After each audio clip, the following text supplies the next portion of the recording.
जैसे हम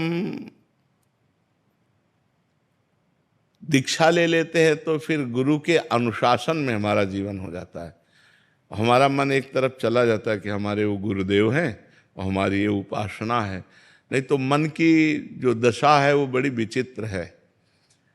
कभी ये धन प्रिय लगता है, कभी वैराग्य होता है, कभी स्त्री प्रिय लगती है, कभी वैराग्य प्रिय लगता है, कभी जंगल में रहने का मन होता है, कभी भोगों में रहने का मन ऐसे चलता रहता है, चलायमान है।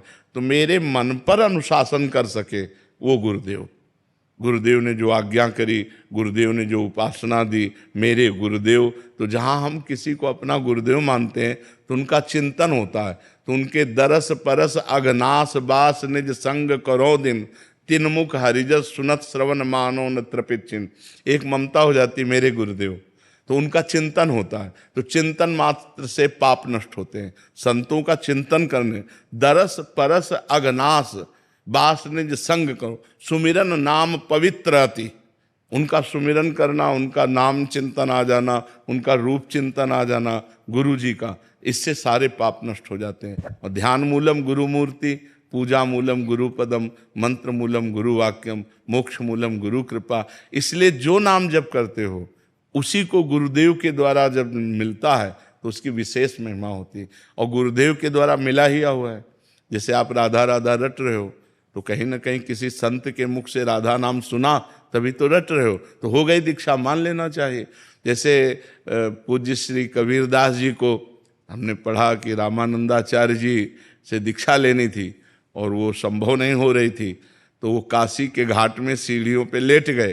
तो वो 4 बजे तड़के गंगा स्नान करने जाते थे, वो अपने चिंतन में थे, तो पैर पड़ा कबीरदास जी की छाती में। जी देखा उनका बेटा राम राम, बोले गुरुदेव राम राम, बस उसे ही दीक्षा मान ली और बड़े सिद्ध महापुरुष हुए। तो अब जैसे कहा जाता है राधा राधा रटो, अब मान लिया राधा राधा कि ये हमारे गुरुदेव और इनके मुख से निकला हुआ राधा नाम, हो गई दीक्षा। मानने की है, और एक कंठी बंधा लो, तिलक लगा लो और मनमानी आचरण करो तो कोई शिष्य हो गए क्या? वो तो नरक जाना पड़ेगा। पापाचरण करो तो नरक जाना पड़ेगा। बात समझ पा रहे हो? दीक्षा का मतलब होता है किसी संत से अपनापन हो जाना, किसी संत के अनुशासन से हमारा जीवन पवित्र मार्ग में चले, उसे ही दीक्षा कहते हैं। महाराज जी, कुछ लोग घबराते हैं कि फिर हम एक नियमावली में बंध जाएंगे, फिर एक मतलब क्योंकि मन का हाँ, अगर आप किसी संत की नियमावली में बन जाएंगे तो माया से मुक्त हो जाएंगे। अगर आप संत की नियमावली में नहीं बनेंगे तो माया अपनी नियमावली में बांध लेगी, और माया जिसको बांध लेती है उसकी दुर्गति ही करा देती है। तो इसलिए जरूरी है किसी संत के आदेश उपदेश के अनुसार हमारा जीवन हो, हम मनमानी आचरण न करें तो बहुत बढ़िया जीवन हो जाएगा। आप खुद देख लो, किसी संत से जुड़ के देख लो आपका जीवन कैसा हो जाता है, और जो जुड़ रहे हैं उनका जीवन कैसा हो रहा है, जब वो नहीं जुड़े थे तब उनका जीवन कैसा था। वो तो परिवर्तन होता है बच्चा। लोहा कभी सोना नहीं बन सकता, पर पारस के स्पर्श से सोना बन सकता है। तो पारस है संत जन और समाज है जैसे लोहा। तो संत जन जब उनको वाणी के द्वारा छूते हैं, दृष्टि के द्वारा देखते हैं, हृदय से संकल्प करते हैं, तो समाज का परिवर्तन शुरू हो जाता है। जहाँ राक्षसी वृत्ति थी वहाँ दैवी वृत्ति आ जाती है, जहाँ क्रूर हिंसा का भाव था वहाँ दया का भाव आ जाता है। बड़ा परिवर्तन समाज में होता है संतों के द्वारा। जो भगवान के कृपा पात्र जन होते हैं उनके द्वारा समाज का बड़ा सुधार होता है। तो संत हमारे गुरुदेव हैं, और जब हम उनसे ममता कर लेते हैं तो हमारा मंगल हो जाता है। हमें डर लगता है कि यार हमसे कोई गलती हो गई, उनके सामने जाएंगे, वो जान जाएंगे, वो डांटेंगे। नहीं भाई, हम गलती नहीं करेंगे, हम कोई पाप नहीं करेंगे, तो हमारा बचाव हो जाता है। और ऐसे जैसे मन में आया मन मानी तो भजन कर रहे हैं, कभी भोग भोग रहे हैं, कभी जो, क्योंकि मन ही है। अब मन के ऊपर शासन कौन करे? तो मन के ऊपर शासन करने वाले गुरुदेव हैं। इसलिए गुरु दीक्षा आवश्यक है, गुरु शरणागति आवश्यक है। भगवान ने स्वयं संदीपनी जी को गुरु बनाया। यदि गुरु बनाने की आवश्यकता ना होती तो भगवान को क्या आवश्यकता है गुरु बनाने की? जिनकी श्वासों से चारों वेदों का प्रादुर्भाव हुआ वो भगवान किसी संत के शिष्य बने? अरे संत तो उनके चरणों का भजन करके संत बनते हैं। तो संदीपनी जी के शिष्य बने ना भगवान श्री कृष्ण। विश्वामित्र वशिष्ठ जी का उपदेश स्वीकार किया ना भगवान श्री राम जी ने। तो ये विश्वामित्र जी के चरण चापे भगवान राम ने। तो विश्वामित्र जी क्या है, उन्हीं के भजन से तो हैं, लेकिन भगवान ने संतों को गुरु माना। जी। प्रदीप जी जयपुर से। राधे राधे महाराज जी। महाराज जी, कर्म क्या है? क्या सचमुच किसी व्यक्ति के कर्म का फल भगवान तय करते हैं? जी, कर्म का ही तो फल मिल रहा है जेल में। जेल में कर्मों का ही तो फल है। कुकर्म हो गए तो पूरी जेल भरी हुई है। कर्म वो होता है जो हमारे मन में स्फुरणा होती है, संकल्प बनता है, बुद्धि निश्चय करती है, फिर इंद्रियों से चेष्टाएं होती है, उसे कर्म कहते हैं। कर्म दो प्रकार के होते हैं, एक शुभ कर्म और एक अशुभ कर्म, जिनको कहते हैं पाप कर्म, अशुभ कर्म, और पुण्य कर्म, शुभ कर्म। दोनों का फल अवश्य में वो भोक्तव्यम कृतम कर्म शुभाशुभम, अवश्य भोगना पड़ता है, उनका परिणाम भोगना ही पड़ता है। कोई कितना भी बड़ा ऋषि महर्षि हो, उसको भी भोगना पड़ता है। इसलिए कर्म बहुत होश से करे, बेहोश होकर न करे, प्रमाद में न करे, नहीं तो उसका दंड मिलता ही है। अब देखो, कर्म है, किसी बहन बेटी को छेड़ दिया, अब डंडा चलेंगे, पुलिस ले जाएगी, मुकदमा चलेगा, उसको सजा मिलेगी। कर्म है, क्रोध आ गया, हम किसी की हिंसा कर दी, आजीवन कारावास। हिंसा 5 मिनट में हुई और उसका दंड पूरे जीवन भोगना पड़ेगा। या ज्यादा अपराध बन गया तो फांसी की सजा मिल जाएगी। तो कर्म ही तो है। और अच्छे कर्म हो गए तो देखो, राष्ट्रीय सम्मान मिलता है, समाज में आदर मिलता है, और यहाँ सुख मिलता है, और परलोक में भी सुख मिलता है। सारा खेल कर्म का है। कर्म प्रधान विश्व रचि राखा, और जो जस करे तास फल चाखा। कर्म की प्रधानता से विश्व की रचना हुई है, जो जैसा करता है वैसा फल भोगता है। समझ पा रहे आप? इसलिए बहुत होश से कर्म करे, और होश बनाने के लिए नाम जप है। जब तक नाम जप नहीं, तब तक बेहोश ही हो। जानते हो कि ये कर्म नहीं करना चाहिए, फिर भी करोगे। अगर नाम जप है तो तुम्हारे अंदर जलन पैदा हो जाएगी, तुम्हारे अंदर बल आ जाएगा कि नहीं नहीं, हमें पाप कर्म नहीं करना है। सब कोई जानता है पाप कर्म किसे कहते हैं और पुण्य कर्म किसे कहते हैं। भगवान ने इतना ज्ञान सबको दिया है, और जब कोई कर्म करने चलता है तो भगवान अंदर से प्रेरणा करते हैं, ये गलत है, मत करो। लेकिन हम लोग इतने मलिन स्वभाव के हैं कि अंदर की बात को न मानकर और कर्म कर बैठते हैं, और बाद में सोचते हैं कि यार हृदय में तो आया था, पहले अंदर आया था कि यार ना करें, पर यार अब कर दिया, तो फिर अब भोगना पड़ता है। इसलिए कर्म बहुत संभाल करके करें। वर्तमान में कभी किसी सत्कर्म का विपरीत फल मिले तो इसका क्या अर्थ समझ? नहीं, सत्कर्म का विपरीत फल मिलता ही नहीं है, वो आगे मिलेगा। हाँ, जैसे हमने आज सत्कर्म किया और आज हमको कष्ट मिल रहा है, तो ये हमारे सत्कर्म का नहीं मिल रहा, ये हमारे पूर्व पाप कर्म का मिल रहा है। आज जो सत्कर्म किया है, आगे फसल, आगे हमें ये सुख देगा। लेकिन आज हम अच्छे से चल रहे हैं और दुख भोग रहे हैं, तो इसका मतलब है पूर्व के पाप हमें दंड दे रहे हैं, और अभी का जो अच्छा कर्म है वो हमारा भागवतिक बैंक में जमा हो रहा है, जो हमें आगे प्राप्त होगा। जैसे किसान की फसल तुरंत अन्न नहीं दे देती, कई महीने लगते हैं, ऐसे बड़ी सरकार है हमारी तो बहुत लेट नंबर आता है। जैसे अभी है तो मुकदमा कई वर्ष नहीं चलता, किसी केस का कहो मुकदमा सालों चलता रहे, कहो 10 साल चलता रहे। कभी कभी तो उतनी जितनी सजा भोगनी होती है उतना तो मुकदमा में वो जेल में बंद रहता है। तो ऐसे ही भगवान की बहुत बड़ी अदालत है, अनंत ब्रह्मांडों के जीवों का हिसाब है।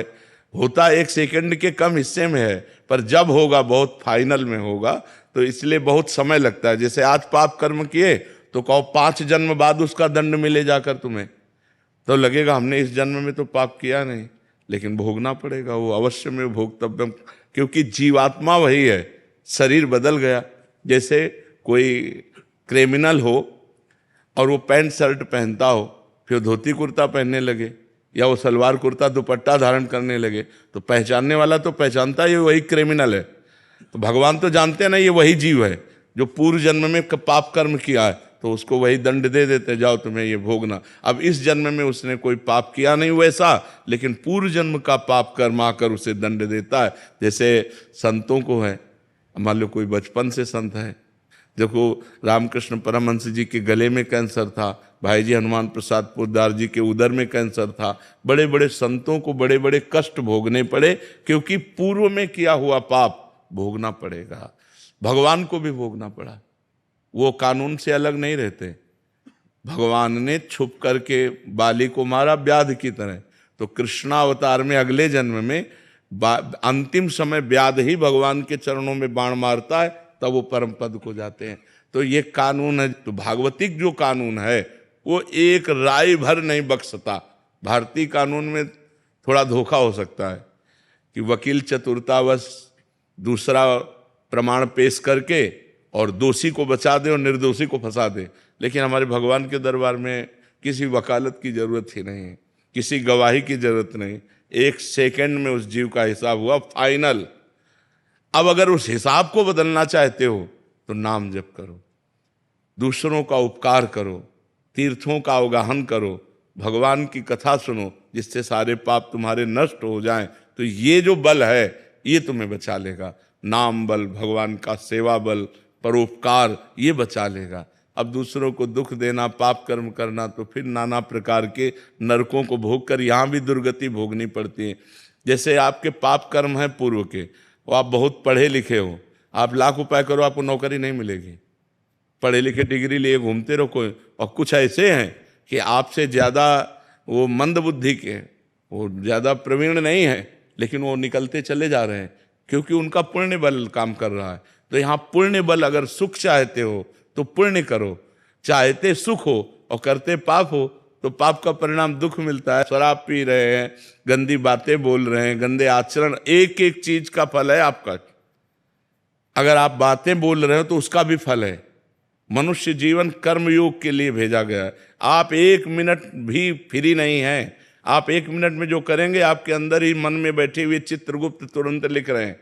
आपकी मन रूपी चिप में वो बिल्कुल सीन सहित जैसे चिप लगा दो ना तो पूरा टेलीविजन उसमें टीवी में आने लगता है। सब ऐसे सीन सहित चित्रगुप्त लिखते हैं।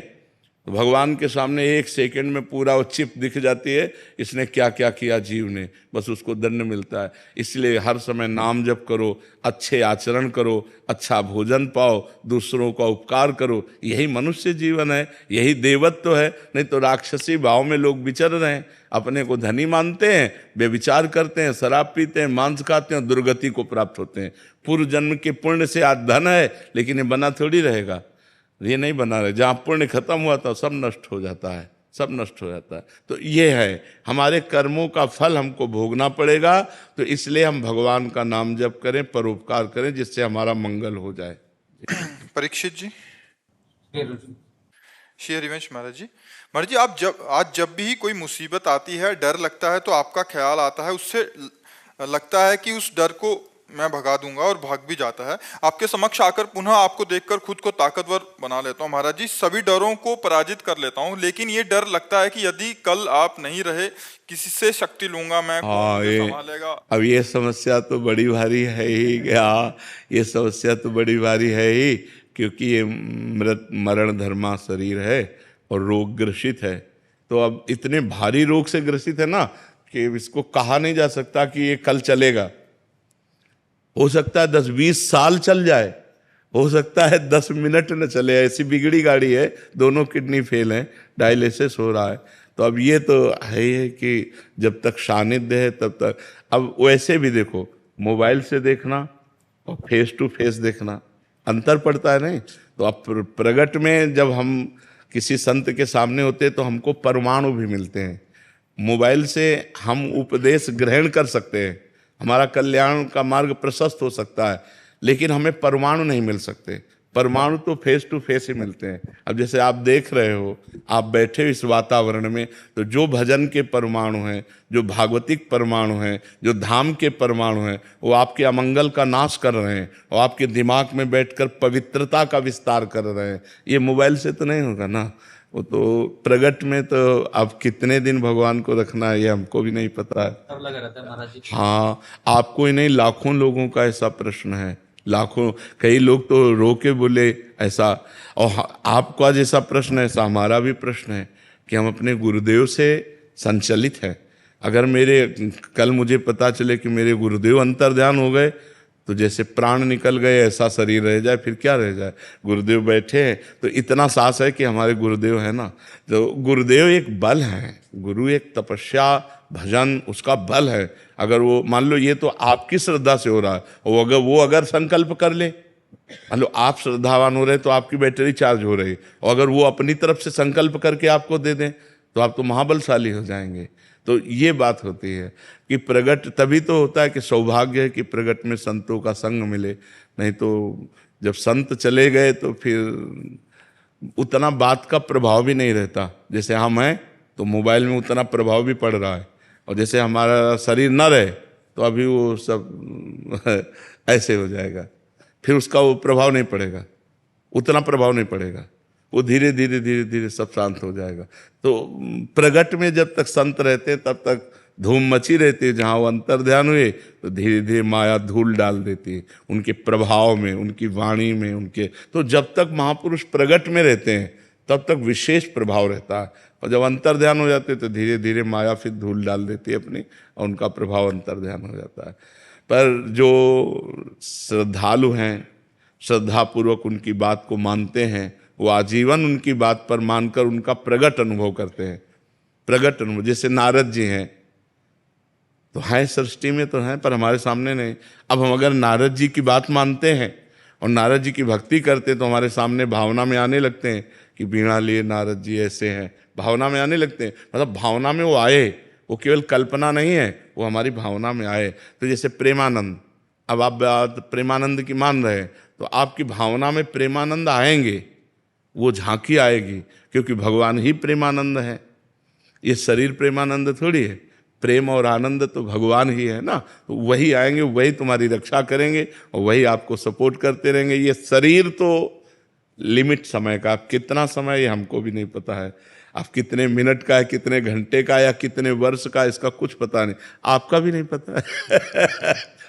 नहीं, इसका बड़ा विचित्र खेल है। बीमार बैठे रहते, स्वस्थ चले जाते हैं। ये भाई, ये भगवान की बड़ी विचित्र लीला है। तो आप चिंता न करो, हम तुम्हारे साथ हैं, चाहे ऐसे चाहे वैसे, ठीक है। अपर्णा जी कोलकाता से। श्री हरिवंश महाराज जी, राधे राधे महाराज जी। महाराज जी, आध्यात्मिक जीवन का स्तंभ क्या है? भगवद स्मरण, भगवद स्मृति। जैसे आध्यात्मिक ग्रंथ सर्वश्रेष्ठ श्रीमद् भगवद गीता जी, किसका प्रश्न है? श्रीमद् भगवद गीता जी। तो पूरी गीता जी सुनने के बाद अर्जुन जी को क्या प्राप्त हुआ? बोले नष्टो मोहा स्मृतिर्लब्ध्वा त्वत्प्रसादान मयाच्युता। हे अच्युत, आपकी कृपा से मेरा मोह नष्ट हो गया और मुझे स्मृति प्राप्त हो गई। हर समय भगवान की मधुर मधुर स्मृति, भगवान का नाम चल रहा है, पूर्ण अध्यात्म है। भगवान का विस्मरण वही पतन है, वही संसार है, वही बंधन है, वही दुख है। कहा हनुमंत विपति प्रभु सोई, जब तो सुमिरन भजन न होई। जिस समय सुमिरन भजन नहीं हो रहा, हम उसी समय अध्यात्म से अलग हैं, उसी समय विपत्ति और दुख और संकट हो सकता है। अगर हम निरंतर भगवत स्मरण कर रहे हैं तो हम निरंतर अध्यात्म में विराजमान हैं।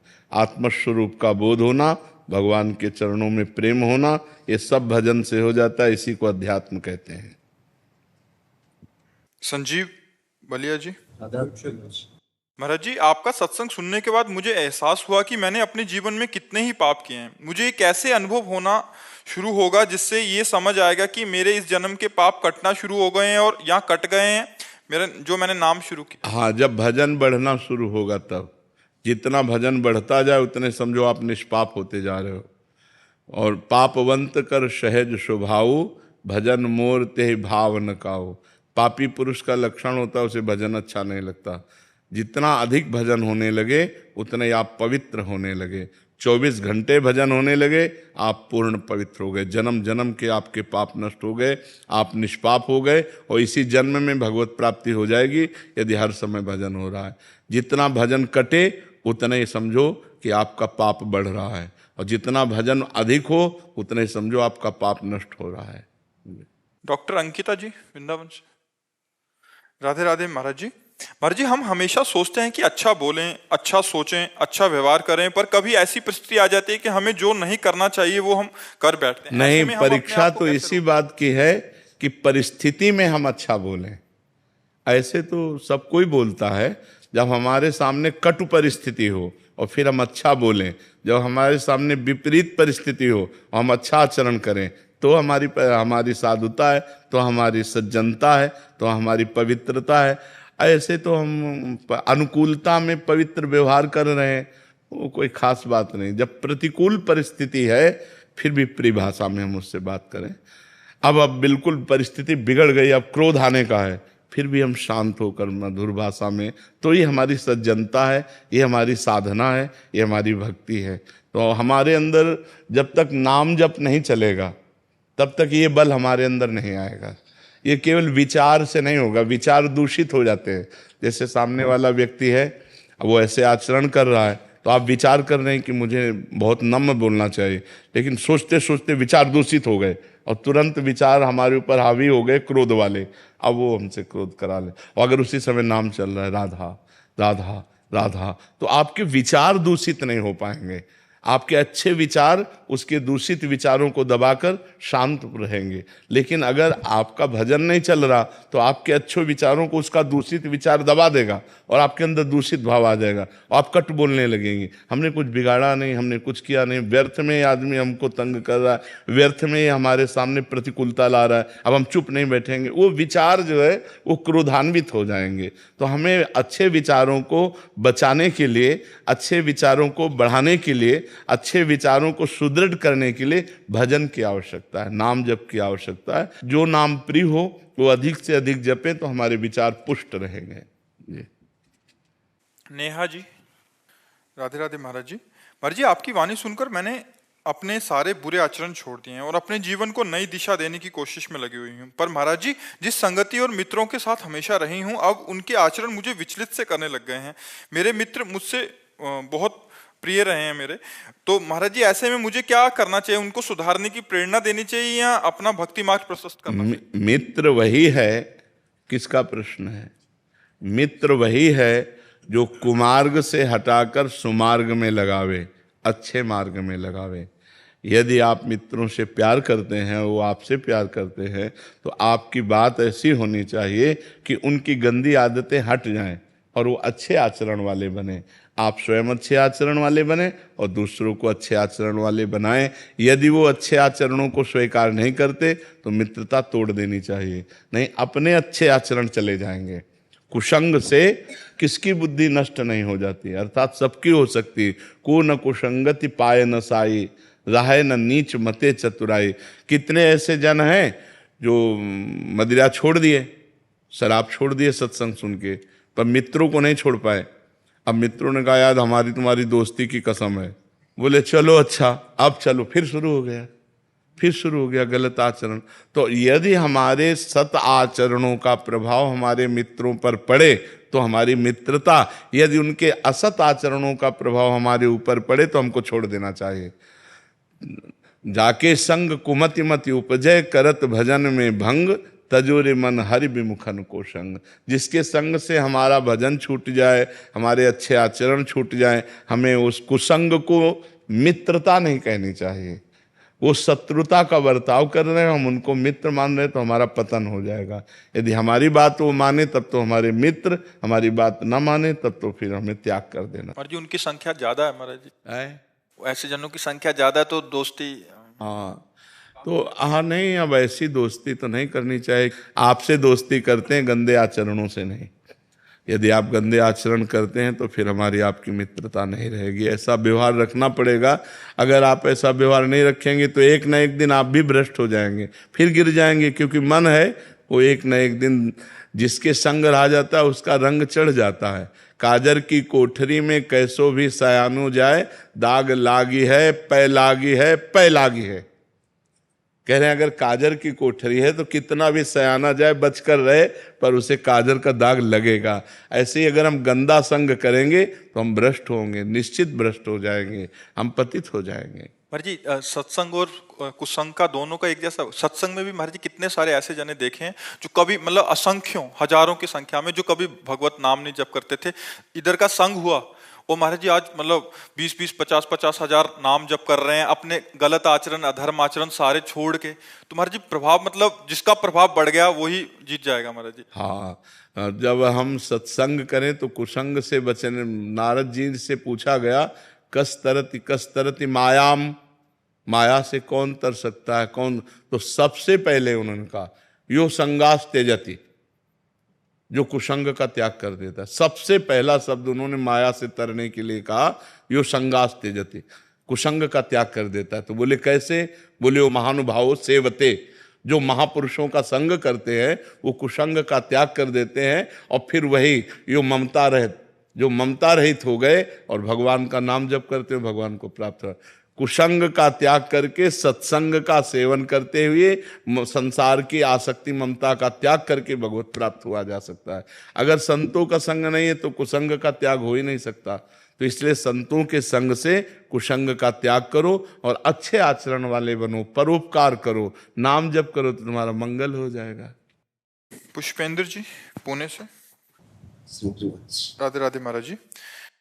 महाराज जी कभी कभी अज्ञानी मन एक प्रश्न करता है। महाराज जी अभी आपने जो कबीरदास जी का इससे पहले वाले बैच में उदाहरण दिया था कि उनके गुरुजी ने राम राम बोला सीधा तो उन्होंने स्वीकार किया, तो कह रहे कि मोबाइल, हमने तो मोबाइल टीवी के माध्यम से ही सुना है, तो महाराज जी तभी नाम जप करना शुरू किया, तो एक ही प्रभाव होगा महाराज? हाँ, क्योंकि मानना है ना कि हम इन संत के मुख से वचन सुना और उसी को किया, तो मानने से सब कुछ, चाहे पास से मान लो चाहे 1000 कोस दूर से मान लो, आपने मान लिया ना कि हम अमुक संत के मुख से अमुक नाम सुना और वही नाम जपने लगे, तो वही भाव आएगा।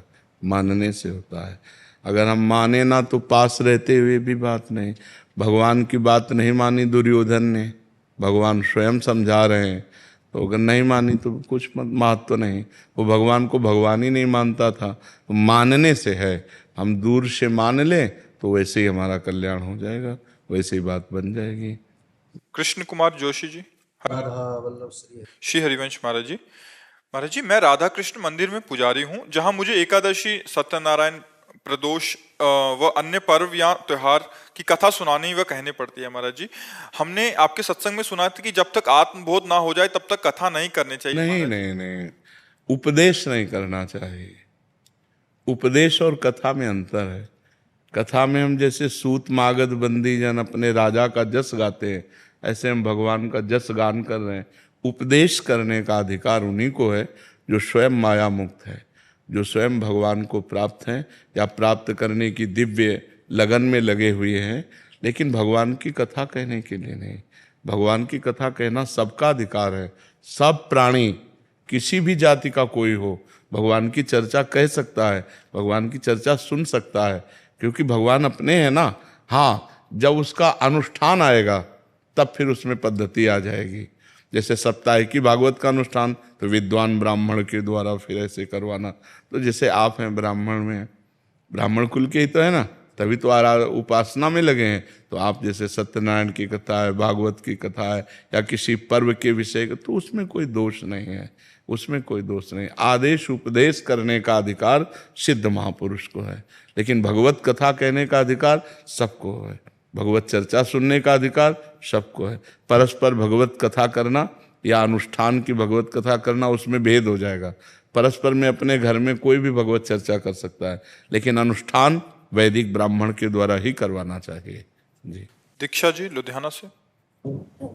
राधे राधे महाराज जी। महाराज जी आपने एक वार्ता में बताया था कि हमें कितने कोटि नाम जप करने चाहिए, तो क्या महाराज जी उसके लिए भी किसी योग्य गुरुदेव से दीक्षा लेनी चाहिए? हाँ जरूरी, जरूर। किसका प्रश्न है? हाँ जरूरी। बिना गुरुदेव की मुख से निकले हुए नाम के द्वारा हम अनुष्ठान पूर्ण ही नहीं कर सकते, वो अनुष्ठान ही पूर्ण नहीं माना जाएगा। इसीलिए किसी भगवत प्रेमी महात्मा का आश्रय ले ले और उनके मुख से नाम सुन करके और फिर अनुष्ठान करे। जी। अक्षय जी जयपुर से। राधे राधे महाराज जी। महाराज जी अशांत मन को किस तरह शांत किया जा सकता है? भगवान के चिंतन के द्वारा। तब लग कुशल न जीव कहूँ, सपने हूँ मन विश्राम। मन को शांति मिले तभी तो विश्राम मिले। स्वप्न में भी विश्राम और शांति नहीं मिल सकती। जब लग भजत न राम कहूँ, शोक धाम तज काम। शोक और कामनाओं का जो हमारे हृदय में बार बार ये कामना, ओवर थिंकिंग, बहुत चिंतन, संसारिक निगेटिव चिंतन, इससे तभी हम निजात पाएंगे जब हम खूब नाम जप करेंगे। नाम जप नहीं करेंगे तो फिर कोई उपाय नहीं है। आप सत्संग सुनेंगे, थोड़ी देर बाद फिर मन खाली, फिर वो हमें खाली नहीं रखना। राधा राधा राधा राधा, एक भूत जैसा मन है। एक शिष्य ने भूत सिद्ध किया तो गुरुजी ने मंत्र दिया था, जब भूत सिद्ध हुआ उसने कहा काम बताओ, तो जो काम बताया वो 2 मिनट में कर दिया। बोला और काम बताओ, काम नहीं बताओगे तो हम उठा के पटक देंगे। और गुरुजी के पास गए, उन्होंने कहा ये तो बड़ी समस्या, कह रहा काम बताओ, अगर काम नहीं बताओगे तो उठा के पटक देंगे। तो उन्होंने एक बांस गाड़ दिया लट्ठा और कहा इस पे चढ़ो उतरो, जब और काम होगा तो हम बताएंगे, तुम्हारे लिए यही काम है, चढ़ो। बस वही भूत मन है, अगर इसे सही काम नहीं बताओगे तो उठा पटक देगा गंदगी में, कोई न कोई गलत आचरण करवा देगा। तो नाम रूपी लट्ठा गाड़ दो, राधा राधा राधा राधा, चढ़ो उतरो, जब और कोई काम होगा तो हम तुम्हें बताएंगे, इसी में चढ़ो उतरो, राधा राधा राधा, तो मन शांत हो जाएगा। आप देख लेना, त्यागात शांति अनंतरम, जब भोगों का चिंतन का त्याग होता है तो हमें शांति प्राप्त होने, भगवान के वचन है, त्यागात शांति अनंतरम, त्याग से शांति की प्राप्ति होती, ज्ञान से शांति की प्राप्ति होती। तो त्याग और ज्ञान का बल कहाँ से आवे? नाम जप से आएगा। खूब नाम जप करो तो मन भोगों का चिंतन त्याग दे। नहीं तो खान पान की सुविधा की कमी है क्या आपके? कपड़ा लत्ता भी पहने हो, क्या परेशानी है? मन की परेशानी है। वो बार बार बड़ी बड़ी कामनाएं करता है, फिर निगेटिव विचार दे देता है और उसी में हम फंसे जलते रहते हैं। ऐसा हो जाता तो ठीक है, ऐसा हो गया तो क्या होगा, नाना प्रकार का चिंतन हमारे। तो जो होगा प्रभु ने रचा होगा वही होगा, हमें क्या परेशानी? राधा राधा राधा राधा, सब समस्याओं का समाधान भगवान है। तो भगवान से यदि नहीं जुड़ोगे, नाम जप नहीं करोगे, अध्यात्म ज्ञान नहीं होगा तो मन को शांत नहीं किया जा सकता। मन को अध्यात्म ज्ञान के द्वारा ही शांत किया जा सकता है जी। और महाराज जी, गुस्से पर वश कैसे किया जा सकता? वही सब गुस्सा क्या, काम क्रोध लोभ मोह मद मत्सर, ये 6 विकार हैं। सब विकारों पर हम काबू पा लेंगे जब हम नाम जप करेंगे, सत्संग सुनेंगे, परोपकार करेंगे, पवित्र भोजन पाएंगे। अपवित्र भोजन पाओगे तो भी बुद्धि खराब रहेगी। पवित्र भोजन, कोई नशा नहीं। नशा करते हैं कोई? शराब और आप कभी कभी नहीं, कभी कभी पीते हैं। तो ऐसे कभी कभी वाला क्यों रखो? आज से छोड़ दो। बोलो कि वृंदावन में बैठ के कहता हूं शराब नहीं पीऊंगा। कोशिश पूरी। हाँ नहीं, हम आपकी बात का आदर करते हैं, आपकी बात का आदर करते हैं कि आप पूरी कोशिश कीजिए। अगर कोशिश में हार जाते हैं तो फिर कोशिश कीजिए, ठीक है? हम आपकी बात का आदर करते हैं। कोशिश करना ही हमारा, प्रयत्न करना ही हमारा पूरा बल है। इसके बाद अगर हम हार जाते हैं, कभी हार जाते हैं तो हम फिर कोशिश करेंगे। फिर संकल्प तभी लेना चाहिए जब हम पक्का निर्णय कर लें। तो कोशिश के बाद ही पक्का निर्णय होता है। बहुत अच्छा निर्णय किया आपने, आप कोशिश कीजिए, भगवान आपको बल देंगे, क्योंकि सबके बल दाता है। तो कोशिश हमारी तभी पूर्ण होती जब भगवान बल देते हैं। तो नाम जप करो और भगवान से पुकारो कि वो हमें बल दें, जिससे हमारी कोशिश पूर्ण हो। मांस तो नहीं खाते? हाँ, गंदी बात। हाँ, बहुत संभाल के मनुष्य जीवन, बहुत कीमती मनुष्य जीवन है, ठीक है? महाराज जी, एक आए थे, वो कहते हैं वो भी कोशिश करते हैं, बट जब दोस्त कहते हैं फिर सारी कोशिश छूट जाती है। नहीं, ऐसे दोस्तों की बात नहीं माननी चाहिए यार। हमको भी दोस्त बना लो, है? मान लो जैसे दोस्त कहते पी लो, तो एक दोस्त कह रहा ना पियो यार, तो हमारी बात मान लो। बहुत दोस्तों को दोस्त बना के देख लिया, एक बार प्रेमानंद को दोस्त बना के देख ले। राजुल जी, महाराज जी आपका भी सेम ही था प्रश्न। कह रहे थे कि दिमाग में बहुत टेंशन हो जाती है महाराज जी, समझते नहीं, आपकी क्या, सबके दिमाग में टेंशन। मन का स्वरूप यही है। जब तक हम नाम जप नहीं करेंगे, जब तक इसे सत् कार्यों में नहीं लगाएंगे, तब तक ये अपवित्र मन हमको क्लेश ही तो देता रहेगा, शोक ही देगा, दुख देगा। देखो, बाहर कैसी भी दुख की परिस्थिति हो, यदि हमारा मन ठीक है तो हम हर परिस्थिति से लड़ सकते हैं। बाहर कैसी भी अनुकूल परिस्थिति हो, यदि हमारा मन बोर है तो हम किसी भी परिस्थिति से लड़ने लायक नहीं। तो क्या होता है, जब हमारे पास अध्यात्म बल नहीं होता तो मन बड़ा कमजोर होता है। हर अनुकूल परिस्थिति में वो निगेटिव बात फेंकता रहता है, नकारात्मक सोच फेंकता रहता है, जिससे हम परेशान हो जाते हैं। महाराज जी, करने के बाद भी नहीं आ पाती है। नहीं, अगर हम मन भगवान में लगाएंगे और वास्तविक लग जाएगा तो आनंद आएगा। अभी कनेक्शन नहीं, जैसे बोर्ड में बिजली आ रही है और आपका बल्ब भी सही है, आपका तार भी सही है और आपने कनेक्शन भी किया हुआ है, लेकिन कनेक्शन छुआ नहीं है, तो ऑन ऑफ करो बोर्ड से तो बिजली ले जाएगी। समझ रहे? अब आप चेक करवा तो आपका तार भी सही है, आपका बल्ब भी सही है, आपका बोर्ड भी सही है, आपकी बटन भी सही है, लेकिन कनेक्शन और थोड़ा जहां गया तो लप से जल जाएगा। ऐसे ही हमारा भगवान से अभी कनेक्शन सही नहीं है। सबकी ममता ताग बटोरी, मम पद मन ही बांध बड़।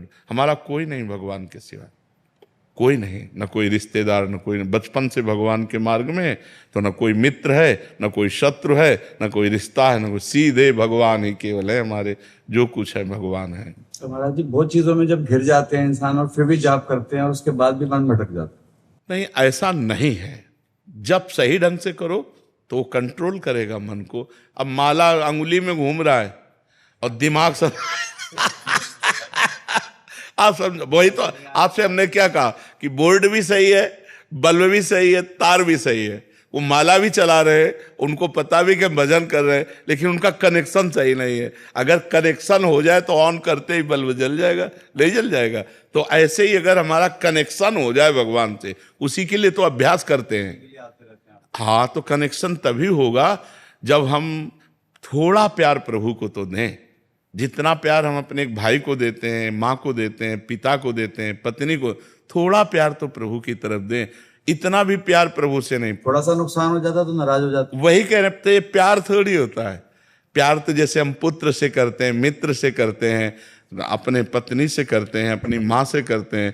थोड़ा सा प्यार प्रभु को हम दे दें तो वो प्यार के समुद्र हैं, वो हमें भर देंगे, वो हमें निहाल कर देंगे। और उनका प्यार आपके ऊपर है, तभी आप यहाँ बैठे हैं, परम पावन महामहिम श्री वृंदावन धाम में संत समागम में बैठे हैं। सुत दाराधन लक्ष्मी पापियों के घर होए, संत समागम हरि कथा तुलसी दुर्लभ दोए। ये दुर्लभ बात है कि आप प्रातःकालीन बेला पर परम पावन वृंदावन धाम में संत समागम में बैठे हैं। अगर आप अपना चाहें तो कनेक्शन की तैयारी फिट है, आप कनेक्शन कर सकते हैं।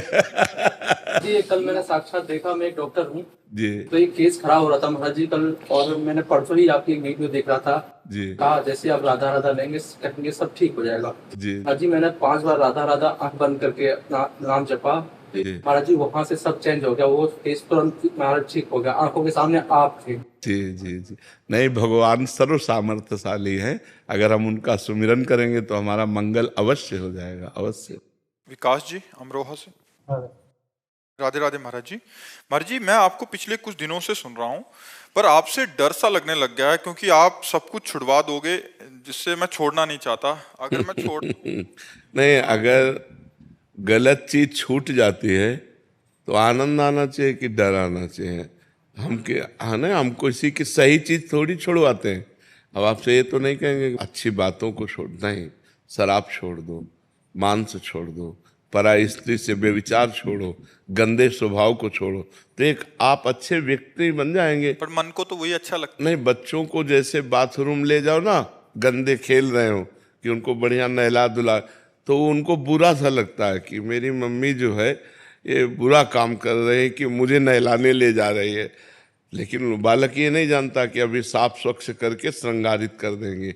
ऐसे ही संत माँ के समान है, तुम्हारी बुराइयों को धोना चाहते हैं, तो आप बच्चे के समान उसे डर मानते हैं कि यार मेरी बुराइयां चली जाएंगी। नहीं तो आप बताओ, संत संग से बुराई के सिवा और क्या जाता है? संत संग से किसी की हानि हुई है क्या? हाँ, कभी। तो यहाँ अगर छुड़ाया जाता है तो बुरी आदतें, बुरी बातें जो तुम्हें दुख देंगी, तो दुख सब कोई छोड़ना चाहता है, लेकिन जिन बातों से दुख मिलता है वो बातें नहीं छोड़ना चाहता। ये खतरनाक सबसे ज्यादा ये बात हो गई कि हमको चाहिए नहीं दुख, लेकिन हम आचरण वही करते हैं जिनका परिणाम दुख होता है। तो संत जनों से ऐसी बुद्धि प्रकट होती है हमारे अंदर जो दुख देने वाले आचरणों का त्याग कर दे। जैसे आप शराब पीते हैं, आप मांस खाते हैं, आप व्यभिचार करते हैं, जुआ खेलते हैं, गंदे आदत, तो ये आदतें आपका नाश कर देंगे, आपको पतित कर देंगे। आपके शरीर की हानि, आपकी बुद्धि की हानि, आपके धन की हानि, एक भी लाभ किसी को नहीं। वैसे भी जो शराब पी रहे हैं उनके अंगों में जाकर के उनको प्रभाव ही दिखाती है, लीवर है, किडनी है, दिल है, तो इसमें लाभ क्या है? और परिणाम शराब पी करके फिर आप परिणाम देखो, कहीं नाली में पड़ा है, कहीं ऐसे लड़खड़ा रहा है।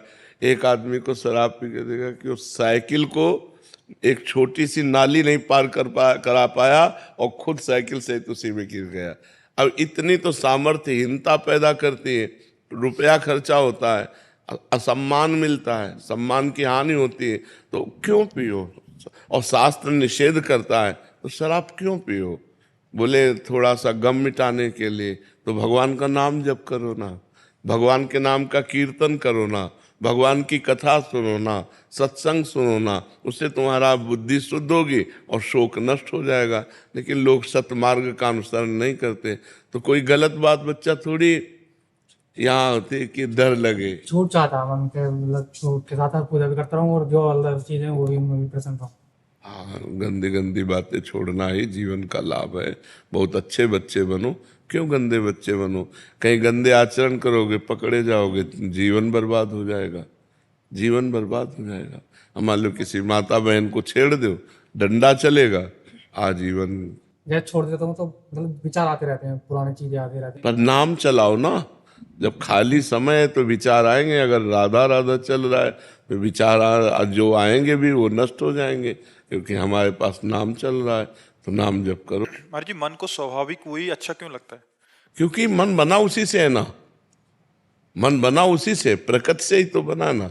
इंद्रियां, मन, ये सब प्रकृति की तरह, प्रकृति की चीज प्रकृति की तरफ खींचेगी। वो छोड़ना नहीं चाहता महाराज जी। हाँ, यही तो है। और नाम जप कर दे तो स्वीकार नहीं करेगा। कितने ऐसे नाम जापक हैं जो गृहस्थी में होते हुए भी अब वो कहते हैं हमारी रुचि नहीं रह गई भोगों की तरफ, अब हमारी संसार की तरफ रुचि नहीं रह गई। तो नाम ने निर्मल कर दिया। जितना निर्मल होता जाएगा मन, बुद्धि, उतना ही संसार से अलग होती जाएगी। संसार में रहते हुए भी संसार से अलग। और जितना मलिन उतने सब गंदे आसन, गंदे से गंदे खान पान, व्यवहार, बर्ताव। राक्षस हो रहे हैं लोग, नहीं राक्षस हो रहे हैं। आप सोचो, हमारी बहन को कोई गलत देखे तो अच्छा नहीं लगता, और हम किसी बहन के साथ गलत करें, वो भी तो किसी की बहन बेटी है, तुम्हारा अधिकार कैसे हो गया ऐसे? और फिर इस तरह राक्षसी भाव से जला देना, मार देना, काट देना। तो ये सत्संग अगर आपको मिला तो आप ऐसा नहीं कर सकते। अगर साधु संग मिला है तो आप बुरी बातों से डरेंगे। तो बुरी बातें हटाने के लिए सत्संग होता है। तो हमें लगता है साधुते हो न कारजानी, संत से डरने का तो कोई किसी भी तरह को, संत किसी को थप्पड़ थोड़ी मारते, किसी को गाली नहीं देते। हाँ, थप्पड़ मारने और गाली देने का स्वभाव हटवा देते हैं, गंदी बातें हटवा देते हैं। ठीक है। कीरत किशोरी गौरी राधिका है नाम जाको, खेलन के बहाने नंदगाम माहे आई, नंद की भवन